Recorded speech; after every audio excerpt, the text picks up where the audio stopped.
दोस्तों इंतज़ार की घड़ियां ख़त्म हुई और मैच का रिज़ल्ट सामने आ गया है। मैच मुकम्मल हुआ और ऑस्ट्रेलिया की जीत के साथ।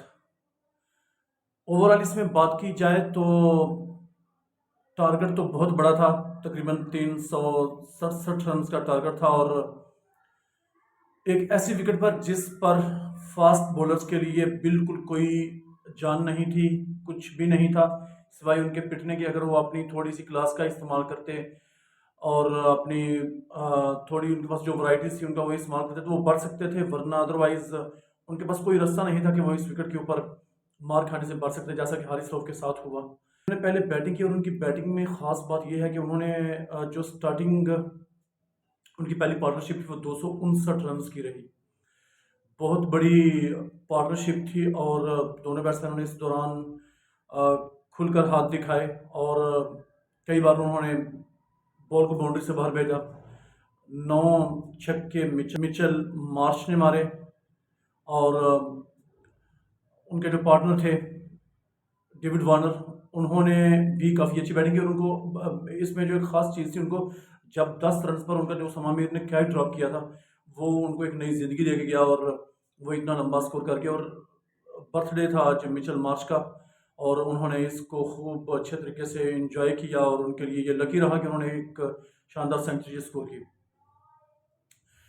एक मौका पर जब ये दोनों बैट्समैन बैटिंग कर रहे थे तो ऐसा लग रहा था कि जैसे ये स्कोर जो है ये 400-450 के करीब होने वाला है, क्योंकि जिस तरह ऑस्ट्रेलियन बैटिंग की स्ट्रेंथ थी और बड़े नाम थे और आखिर ओवर्स में जब आपने सिर्फ चांस ही लेना हो, हिटिंग करनी हो, तो फिर इसके काफ़ी ज़्यादा चांसेस है। लेकिन पाकिस्तानी बॉलर्स ने, आप यही कह दें कि मैच में कमबैक किया और ऑस्ट्रेलियन बैटिंग को कम अज़ कम 60-70 रन कम पे उन्होंने रोक लिया, क्योंकि एक मौका पर ऐसा लग रहा था कि रन बहुत ज़्यादा बन जाएंगे।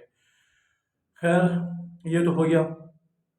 पाकिस्तान की तरफ से हारिस रऊफ इंतहाई ज़्यादा महंगे रहे और उनको बहुत ज़्यादा मार पड़ी। उसामा मीर ने, देखा जाए तो शादाब खान की कमी महसूस होने नहीं दी और उन्होंने उनसे भी बढ़ के परफॉर्मेंस दिखाई।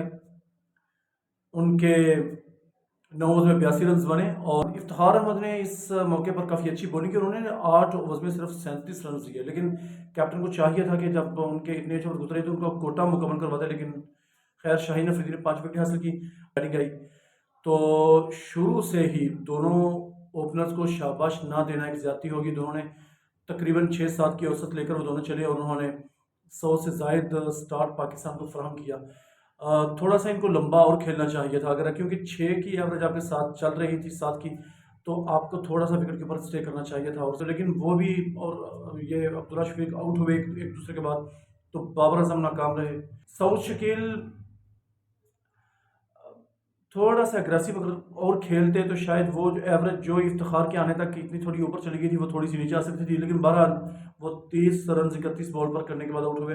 के बाद 3 छक्के लगाए और काफ़ी रिदम में नज़र आ रहे थे, काफ़ी सेट नज़र आ रहे थे और फास्ट बॉलर्स के ऊपर उनका हाथ काफ़ी खुला हुआ था। और एडम जैम्पा के 1-2 ओवर बाकी थे तो उनको चाहिए था कि वो, उनकी बॉल नीचे भी रह रही थी। उनके जाने के बाद फिर रिजवान भी क्रॉस लाइन खेलते हुए, ये एडम जम्पा का शायद सेकंड लास्ट ओवर था मेरे ख्याल में, जिसमें रिजवान आउट हुए। तो थोड़ा सब्र करना चाहिए था उनको। एक फास्ट बॉलर्स के लिए मैंने कहा कुछ भी नहीं था इस विकेट के ऊपर, वो सिर्फ मार खा रहे थे, तो उनको चांस लेते इसके ऊपर एडम जम्पा का ओवर निकालने के बाद। लेकिन इसमें उन्होंने 10 ओवर में 53 रन के उन्होंने ये सारी विकेट हासिल की। मोहम्मद नवाज के ऊपर 7वें नंबर के बैट्समैन थे और इनके ऊपर जिम्मेदारी थी सेंट्रल कॉन्ट्रैक्ट की बी कैटेगरी में 40 लाख से ज़ायद माना तनख्वाह लेने वाले इस प्लेयर ने 35-36 के करीब पाकिस्तान से वनडे मैच खेले हैं। एक परफॉर्मेंस उनकी ऐसी नहीं है जिसको आप ये कहें कि हाँ भाई इसने फला मैच अच्छा खेला था। हर मैच में दब के खेलना और वाजबी से भी बदतर परफॉर्मेंस। पता नहीं इनके अंदर कौन सा डॉन ब्रैडमैन छुपा हुआ है या रविंदर जडेजा इनके अंदर छुपा हुआ है जो आज तक निकल के सामने नहीं आ रहा। वो कहते हैं कि इंडिया की सी क्लास पाकिस्तान को हराएगी, तो उनके अंदर जो अक्षर पटेल बाहर बैठे हुए हैं, अगर उनको इनके साथ नवाज के साथ देखा जाए तो कहाँ नवाज और कहाँ अक्षर पटेल, परफॉर्मेंस में ज़मीन आसमान का फ़र्क है। और अक्षर पटेल आजकल इंडियन टीम के पास नहीं फटे करे और नवाज साहिब पाकिस्तान की टीम में ऑटोमेटिक चॉइस। और इनकी परफॉर्मेंस देखें आप, आपको सारा पता चल जाएगा कि इंडिया वाले क्यों बड़ी बड़ी बातें करते हैं। ये हकीकत है जो ये आपके सामने है नवाज की। 16 गेंदों पर शायद 14 रन बनाए इन्होंने और इनकी एक चेहरे से लग रहा था कि मुझसे नहीं होगा, मुझसे नहीं होगा। ऐसा लग रहा था उनके चेहरे से, वो चीख चीख के कह रहे थे। जो उन्होंने थोड़ी सी ऐसे उनसे उनसे बॉल लेग की तरफ तो खींची नहीं जाती ना, बिल्कुल नहीं खींची जाती उनसे बॉल, कि अगर वो कहें वो पुल मार लें, बिल्कुल नहीं मार सकते, बिल्कुल। और थोड़ा सा पेसर हो, अगर उनको शॉट ऑफ लेंथ बॉल करे, वो बॉल की लाइन में आने से पहले पहले बॉल निकल गई होती है, या उनको अगर लगती है तो वो टाइम मिस कर चुके होते हैं, दोनों तरीके से। और जिस तरीके से वो आउट हुए फिर, वो भी सबके सामने है।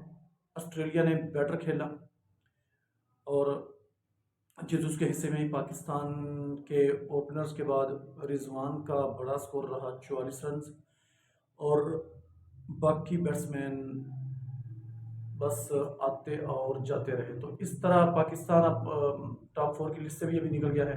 पाकिस्तान 5वें नंबर पे चला गया, जहां उसका रन रेट ऑस्ट्रेलिया से भी नीचे है। तो अब देखें, अपसेट भी बहुत हो रहे हैं और दुआ करनी चाहिए, क्योंकि पाकिस्तान का अपसेट करवाने के मामले में बहुत ही गंदा रिकॉर्ड है। और पाकिस्तान के 2 मैच हैं, अफगानिस्तान के साथ और बांग्लादेश के साथ। तो 25-30 रन की बारियां, आप 5वें नंबर के 6वें नंबर पे बैट्समैन हो और आप इतनी इतनी बड़ी बारियां खेलते हैं, तो फिर बहुत ज़्यादा क्वेश्चन मार्क होता है। इसके जो मैचेस हैं, 3 तगड़ी टीमों, साउथ अफ्रीका, न्यूजीलैंड और इंग्लैंड के खिलाफ, तीनों के तीनों ही से तकरीबन जीतने होंगे। तो तब कहीं जाकर पाकिस्तान आसानी के साथ टॉप 4 में जगह बनाएगा। अगर पाकिस्तान इसमें से कोई एक मैच भी हारता है और अपसेट इसके साथ नहीं होता है, जिसका बहुत ज़्यादा खदशा है, तो पाकिस्तान के चांसेस बहुत ज़्यादा मादूम हो सकते हैं। दरअसल लोअर ऑर्डर पाकिस्तान का बिल्कुल टोटल नाकाम है। 7वें 8वें नंबर पर बैट्समैन जो है ना, वो बिल्कुल बराए नाम है। वो चाहे शादाब नवाज और उसामा मीर को आप कहें, लेकिन ये जैसे आपके पास कोई इतने घुटे हुए और ऐसे आपने इनको पकड़ के डाला हुआ, जैसे जैसे नग बुदक ये होते हैं।